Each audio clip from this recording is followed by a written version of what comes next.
Hi, I'm Yegi. I'm an entrepreneur and success coach who wants it all: family, luxury, career, and the freedom to do whatever I want whenever I want. And I'll do whatever it takes to get there. I created the Yegi Project to document my journey and inspire others to do the same.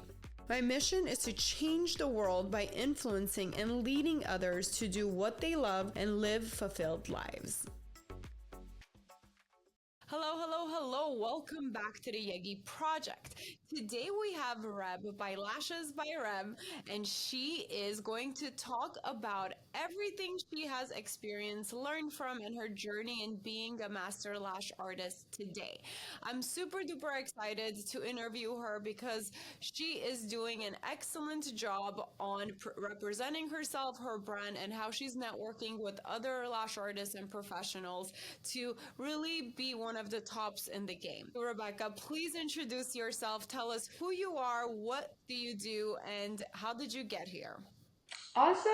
Thank you so much for the kind words, Yeji. My name is Rebekah. I go by Reb from Lashes by Reb. And I've been lashing for it's going to come up on 5 years coming November. So I started lashing initially as a side hustle and while I was in university, and then my progression and love for like the art of lashing just blossomed with time. So now it's my full-time thing. And sorry, what was the second and third question you had? Who you are, what do you do? So we kind of cover that, and Okay. what was the journey to get here? Like, give us a little bit of backstory. So you said you were in university, but how did you Yeah, get introduced to it, and kind of like the climb up the the? climb up. Got you. I actually started lashing very spontaneously. A little fun fact about me is I'm a very impulsive person. If I get something in my mind, I need to do it like now. So I, yeah, right? I think it's a common trait with like business owners. Yes. But I was actually getting my lashes done by my lash tech, and she's still my lash tech. And she was talking about a course that she was hosting in within the next month. And by the time my lash appointment ended, I had already paid for the down deposit for her course, having no idea if I'd like lashes or anything. And I paid for my fill as well. So I started my course. I thought it was going to be so easy. I was like, I'm just going to slap a few hairs on the eye. It's going to be good. And then I realized it was actually quite difficult. So initially, I didn't really like lashing. I just kind of pushed through. My first set ever took me about 8 hours to complete. And yeah, from there, I just thought it wasn't for me. Um, After that, I was in university, so I want to say it was about 1 year in. So I was kind of What were doing you it. studying? Oh, good question. I was studying early childhood education, and I wanted to specialize in children with learning disabilities. So I have a degree in that as well. I'm not going to pursue that. I just love business so much. Yes, once you dip your toes in business and things, it's really difficult at first, but once things start flowing, it's very, very fun. So true. Yeah. And there's just so much like freedom and creativity that you can put into your work. So, yeah. So, Um, so from there, I finished my degree. So throughout university, I slowly grew a passion for what I was doing. And then I told myself I'm going to give myself 1 year after university to just give this thing my all. Really show up on my social medias. It's when I niche down to symmetry. So in 2023, January, that was a very pivotal point in my business. I had less than 1,000 followers. I had like no idea about anything to do with symmetry. Just like I don't really think my skill was very advanced at that point. And then within a year, I grew my social media pages to about, I want to say within the year was about 40K. And then I also released a product line, online courses, and just really mastered my craft of my niche. Well, congratulations on that. It does really Thank take you. a lot of hard work. I know it. Thank you. Now, what was your pivotal point at that 1 year? What did you do to have that shift, basically? Because you said it just all kind of came together in that 1 year. Of course, we prep ourselves, we work hard for many years to become the person we are in order to be able to make such a big shift. But was Mhm. there anything that stood out to you that you did differently where you saw that exponential growth? That's a good question. I think I work really well under pressure. So maybe not the healthiest way to go about it, but I really built up like after I get my degree, I have to do this or I'm not Oh, going to you do gave this. yourself that 1 year timeline. You said, I'm either going to make it or it's not for me, but Yeah. I'm definitely going to do everything in my power within this year. Exactly. I personally don't believe in backup plans, but I had my degree, I guess, as a backup plan, ironically. But I had that almost as a fear for me. I was like, I really don't want to use this degree. So It's I'll give almost like myself an a year. insurance policy, right? It's almost Yeah, an insurance policy just in case, and it gives you that kind of peace of mind for you to keep going at what your passion is. exactly. That's a really good way to look at it, an insurance policy. Yeah. All right. So before I ask you more detailed questions about your business, I like to get to know my interviewees a little bit. So some fun questions to start off with. Do you have a favorite animal, and why is that your favorite animal? Aw, I love that question. Yeah, I love dogs so much. In particular, I love Frenchies. I like every night watch videos of Frenchies before bed. I think they're so Oh, cute. that's such a good way to end your day. Yeah, it's like a stress reliever. Beautiful. Now, what is the most important lesson you learned in your life or business? Hmm, that's a really deep question. First thing that comes to mind. I think it's something I'm still learning, but how to be more present. I find like in business, I'm everywhere, and I'm sure you can relate. It's really hard to just like have downtime and not like think about work. Feel guilty about it, yes. So the way I do it is I schedule it in. Like I have my Ooh, Mondays usually all of my Monday is just me day. Like no kids, no family, no work, it's just wow. me. That's That's when I amazing. yeah, And so how do you like put down social media since you're so active on social media? How do you separate yourself? honestly, I personally had eventually hired a lot of people to help me on a lot of different things. So that's how I was able to do so much with the help of a team, right? So it is sometimes it goes up and down, like depending on my business budget, I'll have to do a little bit more myself. So it just depends on the season I'm in as well. Got But you. yes, definitely, I think the best way to go is get help. Nice. Um, it has, but personally, it's been challenging though with the social media. I Hmm. have seen like dips anytime I'm personally not as involved because your Yeah. followers and your brand kind of loves you, so Hmm. it could be tricky. But that's a way to go. Hire for help as much as you can, whatever you could kind of get off of your plate to buy yourself some time. Got you. That's very clever. I always hear like allocate your tasks. That's very Yes, it takes practice. It does take practice, and I've been doing this for like 15 years, so it took me practice. amazing. That's incredible.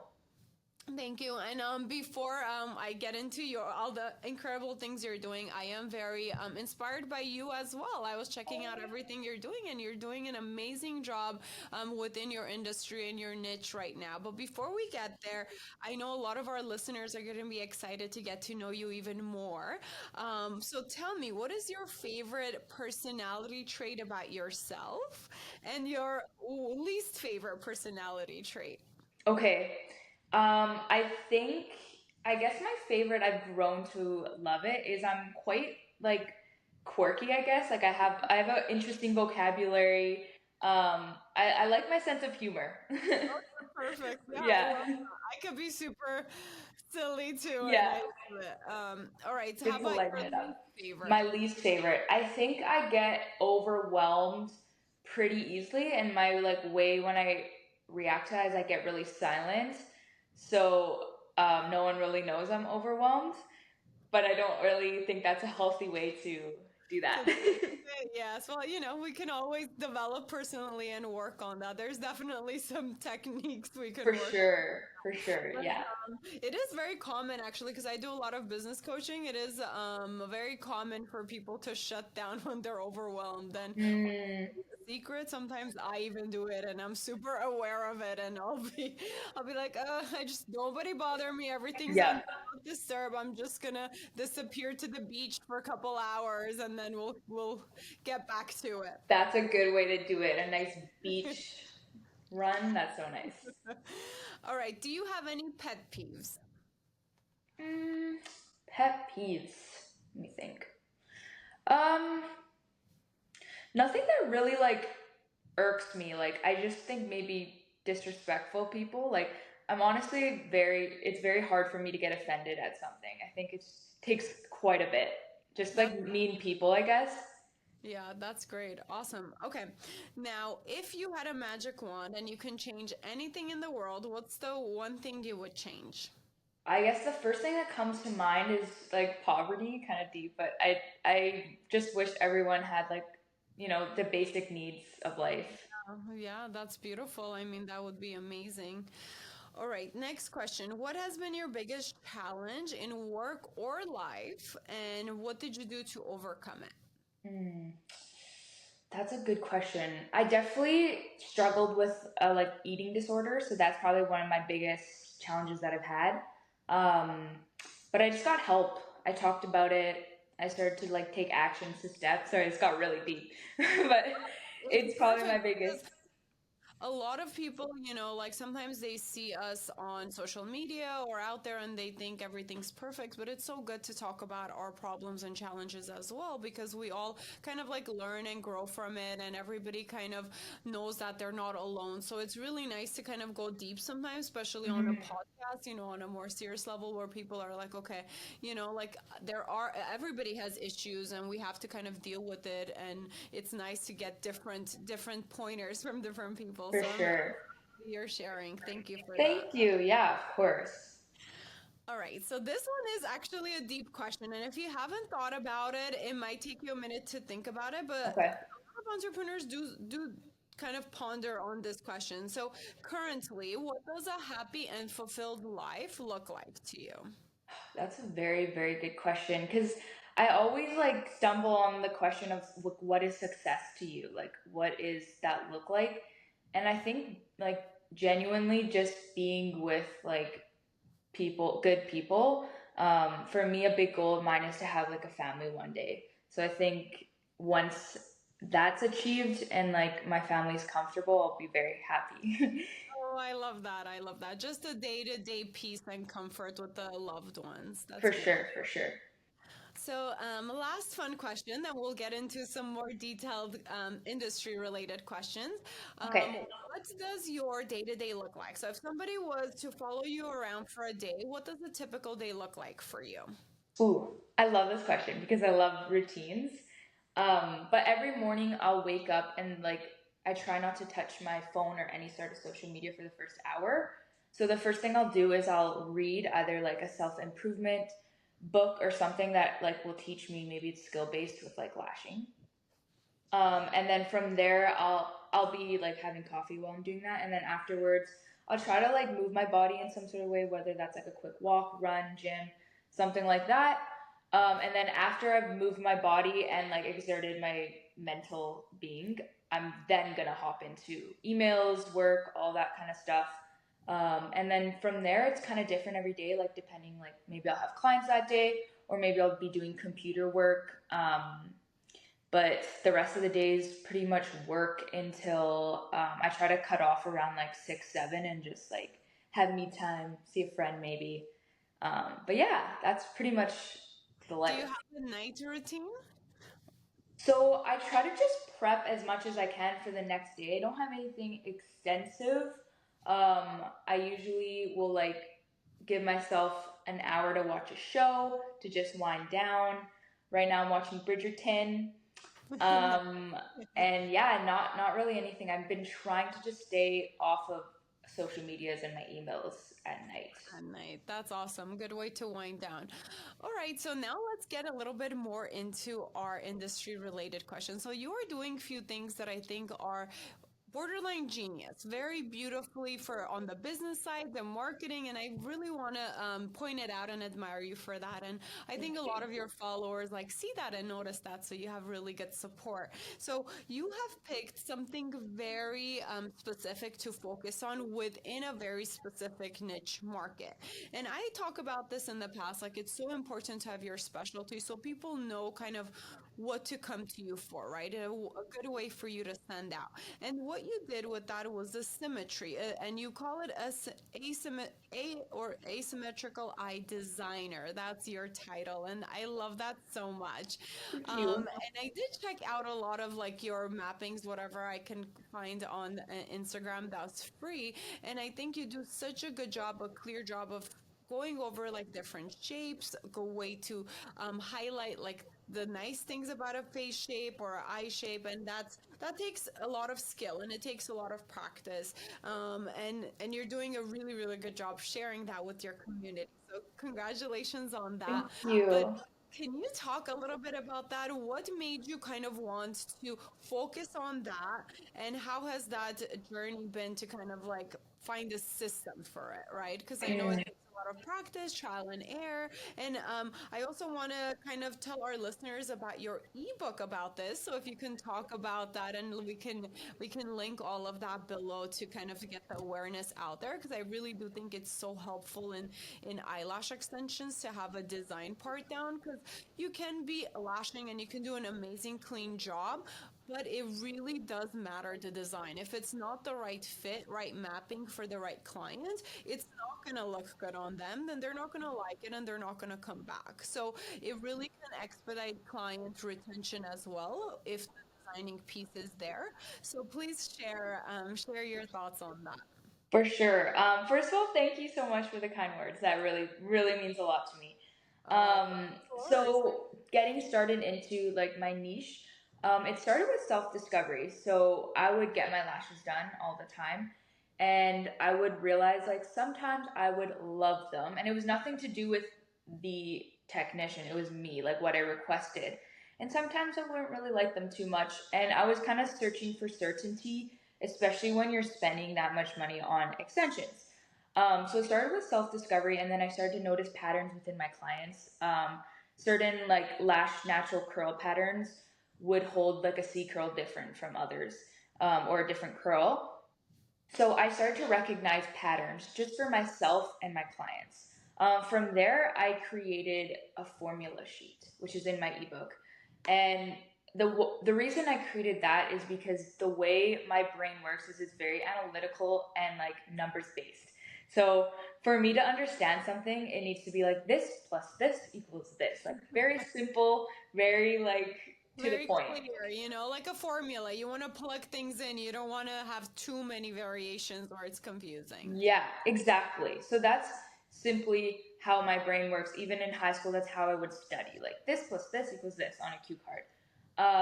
So I created this formula sheet with all the different possibilities of different, like, for example, even eye planes plus almond eyes plus this deep set eyes plus this face shape equals this lash design would be the perfect for this client.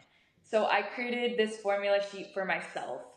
And then from there, I noticed just how like brilliant it was with my clients. Like they would leave so happy. It would be a very customized process because I'd show them how I measured them. So I started doing this just with my own business. And then from there, I started to take it online, explain what I was doing. I got a lot of requests to create like a guide to do this. I went to school for teaching, so I thought I was really great at creating guides and like breaking down information. So I created like a simple ebook, and then that ebook actually went viral. So that's teaching you how to identify different features on your clients, and then how to lash according to those features to like enhance their natural symmetry. So all of the rules are created by like the laws of symmetry. Um, and then I just actually recently created a book about asymmetry. So, what do you do in a situation where one client has one almond eye and one round eye? How do you make those eyes look the same with lashes? One client has one even eye plane or one ascending eye plane. How do you make them look more balanced? Yeah. So, that's kind of what my niche is, and it's just like a fun puzzle for me. I just love it. It is, it is. I've done a lot of self, exploring too throughout the years, and I have noticed a lot of patterns, and I teach that in my courses as well. But I never Ah, created like a guide to sell separately. So that's almost genius as well. It's really good that you could do that and kind of get that flowing all around. Because, sometimes people can't take a full on $2,000 course to learn everything, and they may mhm. need that aspect of it. So great job Ah, on creating that for the industry to benefit from as thank well. you. Thank you so much. I really appreciate that. So a few other things you're doing, I think, are amazing. You do a lot of events, or it's kind of, is that more recent that you started participating in conferences and events? Can you talk about your experience with that, the scary part of it, the exciting part of it, the prep of it? So talk about your experience with doing events and teaching as well. Yeah, that's a super fun question. So I went to my first event ever actually in March. So it was the International Lash Expo in Arizona. So I was invited to be like an educator at that event in like a vendor booth. So it was my first time ever. I was very nervous. I thought I was gonna go in there, no one was gonna know me. I was just gonna like meet new friends. Like that was my expectations. They were very low. Um, and public speaking, luckily, I've never been too nervous about. So I'm pretty comfortable speaking in front of crowds. So the actual course, I was really happy with how it went. It sold out, which I was super excited about. I thought no one was gonna come, and yeah, I just found like the event itself was so well hosted, and it was just like our community is so friendly. I didn't realize how nice everyone is. Yes, thank God for that, honestly, because it does take a lot, and there's enough clients and business for everybody to have enough of what they want. So it's so Hmm. nice when other people are supporting each other, and it's just beautiful, right? And I For think sure, once we know that, it just kind of makes people more open to trying new things and thinking, okay, like these other lash artists or this other people in my industry are going to support me instead of tear me down, because hmm, truth is, in the past, like that's kind of what people think. They think that everybody's your competition and they're going to tear you down. But maybe there's some people like that, but the good people out there are also there. So just for surround sure, yourself with the right community, and we can all work together to grow our own businesses within our area, within our clientele, right? 'Cause we all for have something sure. to No, offer. yeah, I think you nailed that on the head. Like there's so many people in our industry that are just genuinely happy for you, and it's Yes. such a beautiful thing to see. So, can you talk a little bit about competition, I guess? Because no matter what, at the end of the day, in business, we all have competition, right? For So, can you sure. talk about how you feel about that? What does that word mean to you? And how have you approached your competition? For sure. So I feel like there's layers to that question. So competition to me, I don't see like anyone in our industry as like competition. I see like I love collaborating with other artists. You've probably seen on my page, like I just love working with other people because then you mutually benefit and it's a great learning experience. With Oh, I that being said, there's like a few boundaries I'd say with any business. Like if somebody, for example, is copying exactly what you're doing, um, like and selling it, for example, then there's like certain boundaries to like friendly approach the person. But other than that, like I don't really see competition, and I really just see everyone in our industry as like a potential collaborative partner for I something. love that. I love that. Same. I totally see it that way. And I've seen it that way for many years. And like you said, it has helped me grow as well. Because when we work together, we share audiences, we share business, and Mhm. ultimately it has always turned into something positive. Yes, sometimes a lot of competition might mean that there's less for you, but then if we work with the community to kind of grow the need for eyelash extensions, like if every single person could get them, then we all have enough clients or business and things to go around. So For it is sure. a tricky topic, but I think it's more mental and how we feel about it Mhm. that helps us kind of be okay with it or kind of break down thinking we might be worse than our competition. So the way you talked about it, I want our listeners to pay attention to it because that's the healthiest way to deal with it in order to, be at a good state of mind to Hmm. continue growing. For sure. Yeah, and if someone's like kind of like doing similar work that you are online, like take it as a compliment. They're inspired by you. They're, as long as they're not passing those boundaries, like it's kind of a compliment, you know? Yes, yes. And I love that you mentioned if they are passing those boundaries, we need to love and respect ourselves and our work Mm, enough to be able to confront and approach, in a nice way. Of course, we don't have to pick a fight, for but we sure. do want to protect ourselves and our work because we For work hard sure. for it. We don't want people just to take it. Absolutely. Yeah. Awesome. Okay, so I also noticed you have an affiliate group, your LBR insiders, also on your Instagram. So can you tell us a little bit about those and how those were born, and what do you do with it? And for the people that are listening that are interested, how can they join? Yeah, absolutely. So my affiliates group is like my favorite thing about my business as a whole. So that is a group where to join you have to have read our Symmetry Lash Extension Guide, and then you get added into a group chat. We have like fun affiliates meetings where we talk about any topics that they feel like they want to talk about. I'll create like a presentation on it. We did one on like how to create a content creating schedule, like creating a content schedule. And then we have an Instagram chat where we talk about any questions related to doing lash analyses or like measuring.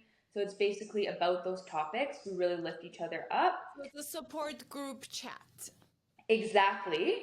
And another neat thing I like to do with my affiliates is something on my social media is what I do a lot is I measure case studies. So I have people submit a case study to me and they want to be measured and create a mock-up design on my account.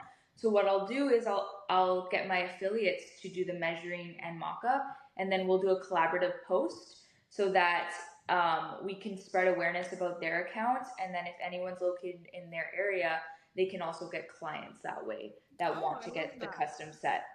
So that's my affiliates group. She's very young. She's like 6 months old. So I'm figuring it out. Nice. What has been the most kind of confusing or hard thing about figuring out a system with the affiliates group? um, I haven't, knock on wood, like experienced too many struggles with them. They're such a nice group of ladies. Um, How about managing it, like being present there? Because, ooh, sometimes it adds up. I personally haven't had anything like that, mainly for time purposes. I like to delegate a lot of things, but I've tried a little bit here and there to do like support groups. I've mainly done Facebook, but when I'm not present, it just didn't take off. It wasn't as good. So I haven't been successful at that with having other people manage it for me. And I personally haven't had time to do it myself. So I'm also very mhm. curious for personal reasons too. How is it managing all of it, right? And then also being so present and there for your affiliates. Good question. So my group, maybe to preface, like I want to say we have less than 50 people, so it's small. So I don't feel overwhelmed at this moment in time. Um, I like to dedicate at least like an hour every day to like check the group chat, see if there's anything I need to do or like private messages from any of them. So I'll dedicate that usually in the morning, and I find for like being present in the chat definitely can be challenging, but pre-setting expectations has helped. I think a lot of my affiliates know that I'm busy and like when I can, and a lot of them answer each other's questions. So like Oh, okay. it's kind of like a self-running chat, and there's not too many expectations around it because there's a system in place that's pretty automized. Like once they sign up and everything. Um, but at this moment in time, I'm just kind of giving it like an hour a day, giving my present time answering Scheduling messages. time for it, and then besides that time, you just kind of let it be, and then the next day you'll revisit it and see how else you could be effective. Exactly. Yeah, that's my strategy at the moment. Awesome. Now, how about your LBR insiders? Who are those? Yeah. So I could do so much better with that chat, but I just kind of created the group for like anyone who's following me that wants to join it. I kind of make announcements here and there, like words of inspiration here and there. Um, but yeah, I don't really talk in there too much. I need Yeah, to. but that one's just not as exclusive, right? It's just a group of people who support you and you guys kind of touch base there once in a while and they're there to like listen if you have anything to say to them. Exactly. Yeah. Awesome, awesome. All right, so let's talk a little bit about social media because, like I said, I really admire the way your whole brand looks, and I think it looks clean, beautiful, and it's very clear on what you specialize in, and it takes a lot to kind of do that. Sometimes it looks beautiful and polished, and we think, okay, we can just achieve that overnight. But it does take some planning and it does take some thinking. It does take some fine tuning over time to get it to where you want it to get. It really is in the marketing and branding. It's a whole other skill and technique. And if you didn't know it, you're really good at it. Oh, thank you. But of course. Can you talk a little bit for our listeners? Because I know a lot of them really struggle in this area. I've had so many people wanting coaching, even just kind of to motivate them to keep going in the social Mm, media area, because it could be discouraging. It could be hard. It is sometimes a different skill set if you're naturally not good at it. And depending on the generation you're into, for some generations, it's easier. So, what are your kind of techniques? First, how do you feel about social media? Do you love it? Do you hate it? Um, mhm. let's start there.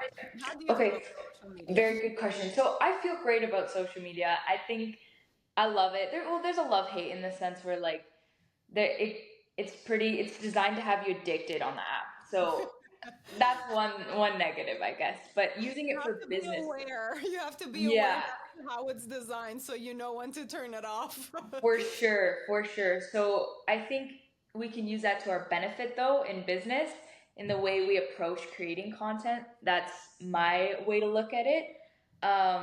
So I really love it. I think social media is great, and I think it's a great tool that we're so lucky to have in this day and age to market our businesses, and it's free. Awesome. Now, a follow-up question. So you also mentioned you were working on this for a few years. You were on social media like maybe 3, 4 years, but then it really took off in one random year. But that's when you were like, okay, this is the year I'm going to focus Yeah, on this 100%. Can you talk about that experience? Was it yeah. encouraging until you got to that point, or what did you do different when you were like, okay, I'm gonna focus on my business and this is what I'm gonna do, ABC or whatever you want to share. Yeah, very good question. So, something I always want to preface when I talk about like growing on social media is it's never luck, it's always strategy. So, especially for businesses that are consistently growing. So, for me, I created a schedule for myself. So, it was a bit extreme. Um, It I worked. yeah, you could do it however you'd like, but my schedule was in the beginning was 3 posts a day.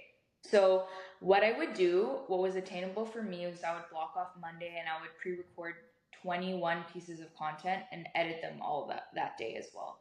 Wow. So That is a lot. yeah, yeah. So it was definitely a lot, and I didn't know how to edit. I didn't know how to speak in front of the camera, any of that. I always encourage people to actually like scroll down if they have like a long time to the bottom of my social media. You could see my confidence growing and like me understanding social media better as time goes on. But The key takeaway here, for our listeners, honestly, that's what it is. You just gotta start and learn through trial and error and education, right? So, but the key mhm. is just commit to your time, commit to a schedule, and just start. Yeah, exactly. It's such a good point. I don't know where I heard this. It's a very common quote, I think, but um you always like hear like say your boss tells you to do something. You're going to do it or else you're going to get fired. Versus if you tell yourself to do something, why are you not doing it? It's kind of like a self-respect thing. For me it helped my self-esteem as well. Just like keeping the To, promises I make. yeah, to hold yourself accountable. And I think that's honestly the hardest part of business. And for me, I kind of struggled when I started having kids with holding Mm, myself accountable for the business because I was trying to hold myself accountable for being a very present mom. for So sure. it does always take practice, and we always need to find like new systems depending on the current life situation we're in to make sure first our expectations are realistic, and second for us to make sure that we, you said, like you said, we respect ourselves enough to hold ourselves accountable. Mm-hmm. Mm-hmm. For me, what has helped in the past too, I make other people sometimes make me accountable because I'm like, I'm really Uh, not great in this area. Like, I know I'm not going to do it by myself. So I need you to make sure if you see I haven't done this, you're going to call me or text me and be like, yeah, can you do this? you got to do So this. that has worked for me in the past, like make other people hold you accountable. For sure. I think you said a really good point too. In the sense, like you are a mom, you have a huge business. Like we have different lifestyles in the sense where when I started posting 3 videos a day, I just finished university. This was my full time job. I had all the time in the world, so I could do that at that time. But if I was in a different position where I lacked time, I had more responsibilities, I had children, maybe I'd post once a day. So Yeah, but it's it's still dependent. better than nothing. So your advice would be still schedule, like make an make a reasonable commitment based on your timing, and then stick to it. For sure. And another thing I really like want to emphasize is I didn't see any results in my social media for 8 months. So Wow. 8 months went This is, by. you were already, you were still doing three posts a day and not much results for 8 months, and you were doing Yeah, it consistently for eight I months. was actually losing followers. I was getting like people being like, "You're so Oh, annoying." Like, yeah, like I you're was. posting too much. Yeah, like you keep coming up on my free bitch, get out of here. But yeah, I actually was losing followers for 8 months. Like I saw no results. So it's really something that you have to like almost be delusional and just like believe in yourself so much. And just Yes, yeah. don't take it personally. And I'll, like I'll share that too. It takes time, and then it takes time for the right people to find you. Think about it. There's millions of people, billions of people in the world. You just need the right people to find you, and that takes time. You can't, if we were to think about this like personally, like literally approaching one person at a time, it's going to take time to meet new people and figure out, okay, I like this person, I want this person in my life, or no, I don't like this person in my life, right? It takes time So to true. filter through. So we just have to be patient, and I think we're all guilty of that. And I don't know what kept you going, because it can be discouraging. You have to have a really like strong personality to be like, okay, I am hustling, I'm doing like this many things, and but it's still not working after 1 month, 2 months, and now those people want to be successful overnight, right? And that's like Mhm. the biggest mistake people make. But what was the things that kept you going for 8 months until you did see some results? Mm. So for 8 months, so to be honest, like it was quite hard. Like I'm a very sensitive person and I really rely on like external validation. So knowing that about myself and not getting that, it really taught myself to look more internally. Oh wow. So for me, it was a very hard experience, I would say. But I had a really great support system. So my boyfriend's being like I always say like he's the reason that like I've grown on social media. I've done all this because he's believes in me more than like anyone. Oh, Yeah. that's so So sweet. he gave me so much support and just like encouraged me to keep going when I really didn't want to.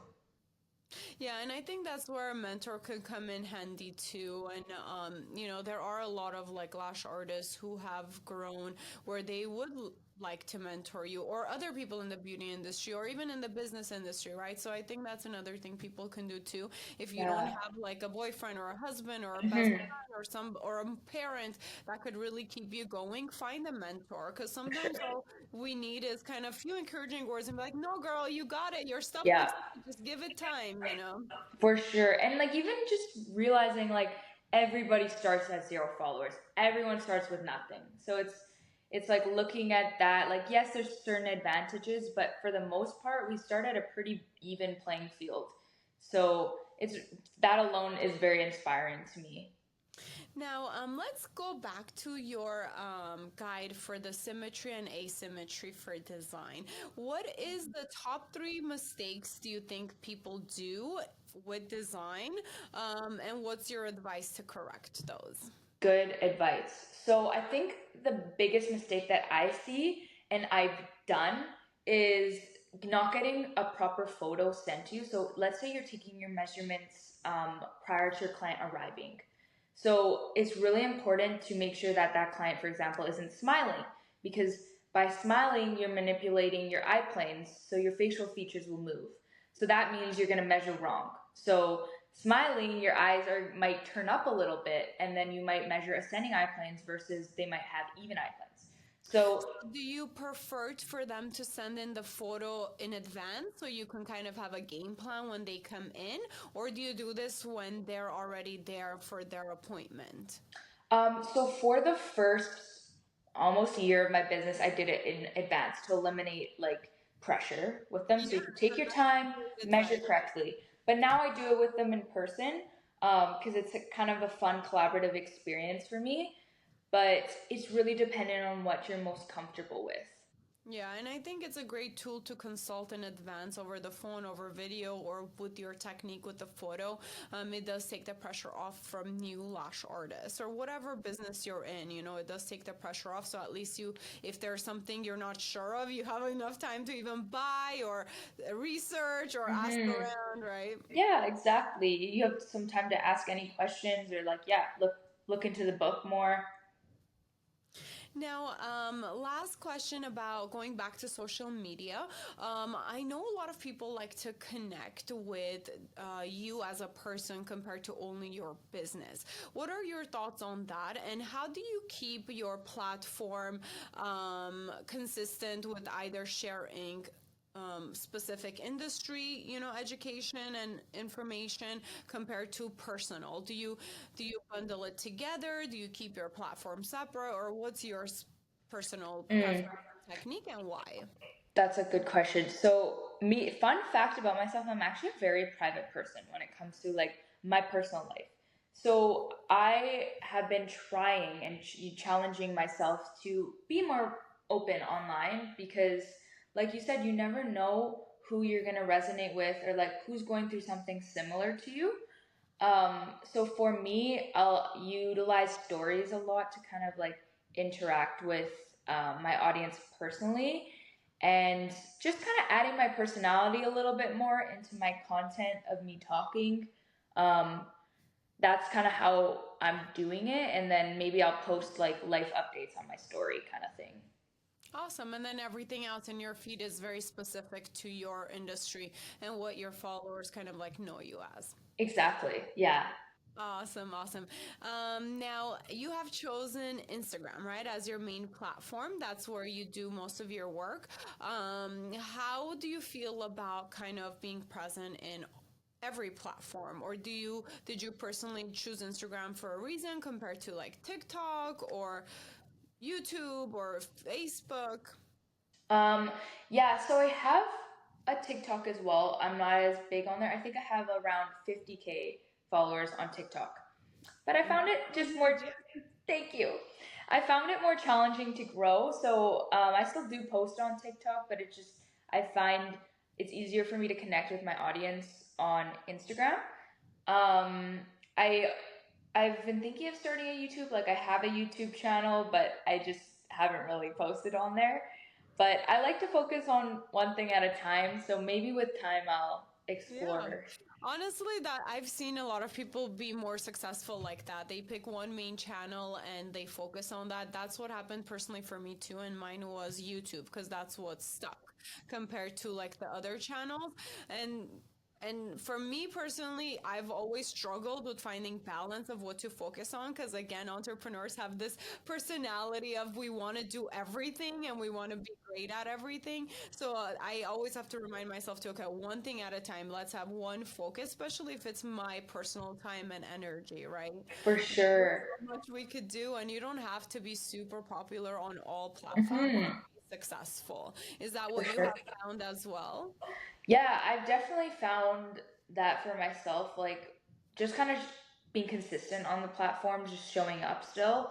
And it's funny you say that. I actually realized yesterday that I've been subscribed to your YouTube channel for so long, and I love your content, especially your I've been technique doing ones. this for a while.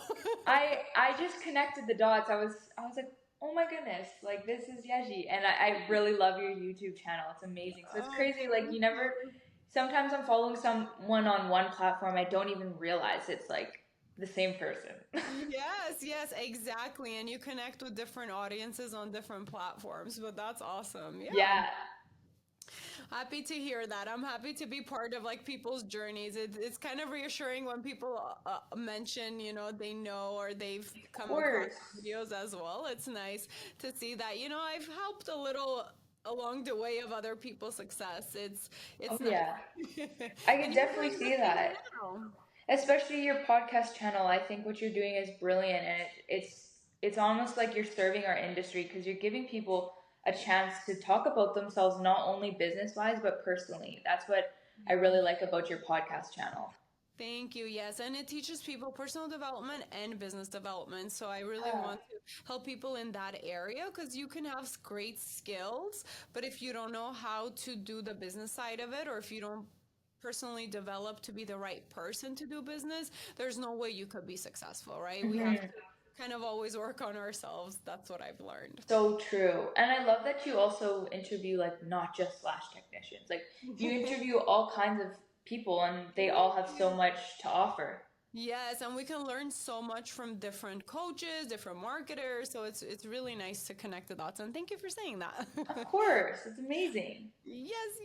Okay, so and we'll do our final questions. We are Okay. running a little short on time, so Okay. our final questions are kind of fun again, but it does make you think a little bit. So if you could do it all over again, so you're in college, you came across the lashes, you gave yourself the year, but if you can do it all over again, the business side of it, what would you do differently, or is there something you would do differently that you know better now? Mm, I don't think I would change much because I think everything that happened was very purposeful and has taught me so much. So I think I would just maybe not cause so much stress on myself for no reason. Like, Just tell yourself it's gonna be okay. Like, yeah, don't worry. for sure. Just kind of like let myself know like it's gonna be okay.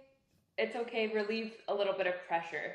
Oh, I love that. Yes, I think that's one practice I've been doing now is meditation, and that to Ooh, really just like focus on everything is the way it is for a reason, and just deeply like know that it's gonna be fine. Like no matter what, at the end of it, everything's gonna be fine. I think that kind of gives us like this peace to not worry about the issues or troubles or things that we're struggling with in the moment, that it's gonna pass. It's gonna be fine. You're gonna figure it out. Just be, right? Just be in for the sure. moment. For sure. That's amazing advice. I want to get into meditation, so maybe I'll ask you about that Yes, let me later. know. I'm always happy to connect with like-minded individuals. All right, so last and final question. Where can people find you, and what are your last words of encouragement if we have listeners out there that want to be where you want to be today? Um, Great question. So you can find me on social media. So at lashes by Reb underscore. So that's my TikTok and my Instagram handle. And then my YouTube is just lashes by Reb. Um, and then you can, sorry, what was the last part of the question? Last words of encouragement before Mm, we sign off. that's right. Just keep doing you, keep showing up as yourself. Honestly, just tunnel vision it and look at where you want to go. Don't think too much externally about other people's opinions because at the end of the day, you're trying to make a life for yourself, nobody else. So just keep showing up, keep doing you. I love it. I love it. And stay consistent. That's the last thing I will add. Yeah, very good point. Yes. All right. Thank you so much again, Reb. It's been such a pleasure talking to you and connecting with you. And thank you for sharing all your honest advice and feedback. And thank you to our listeners for always tuning in, growing, and learning together. But if you guys have any specific questions for her or I, feel free to leave a comment, follow our platforms, and we'll link everything below. But until next time, bye. Bye. Thank you for listening. Please rate and review this podcast. Follow and engage with us on social media under the Yegi Project. And if you're interested in being a guest, email info@theyegiproject.com. And don't forget to subscribe so you don't miss out on any future episodes.